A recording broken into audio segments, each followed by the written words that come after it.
বিশ্বলি শাহসুফি খাজাবাব ফরিদপুরি কেবলাদান হুজুর সাহেবের একজন মাঝি মুরিদ ছিলেন, যিনি আড়িয়াল খাঁ নদীতে নৌকা দিয়ে পারাপার করতেন।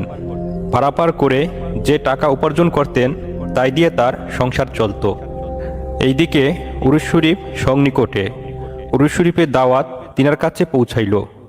ওই মাঝি জাকের ভাই চিন্তা করল, উরুস শরীফ উপলক্ষে অনেক জাকেরান আশেকান এই নদী পথ পার হয়ে এই খেয়াঘাট দিয়ে উরুস শরীফে যাইবেন। তাই তিনি নিয়ত করলেন 3 দিন পর্যন্ত তিনি লোকজন পারাপার করবেন, আর শেষের দিন অর্থাৎ মঙ্গলবার দিন উরুস শরীফে গিয়ে হাজিরা দিবেন। কিন্তু মঙ্গলবার দিন পারাপারের এতটাই ভিড় ছিল যে যেই কারণে তার নিয়ত অনুযায়ী উরুস শরীফে যাইতে পারলেন না। তিনি মনে মনে ভাবলেন যে উরুস শরীফের পরে গিয়ে কেবলাদানের কাছে ক্ষমা চেয়ে আসব। কিন্তু উরুস শরীফ শেষে আবার পারাপারের ভিড় পড়ল, তাই এবারও তিনি দরবার শরীফে যাইতে পারলেন না। এইভাবে আরও 3 দিন পারাপার করলেন। এই 7 দিন পারাপার করে বেশ কিছু টাকা উপার্জন হয়েছে। তাই এবার তিনি তার নৌকা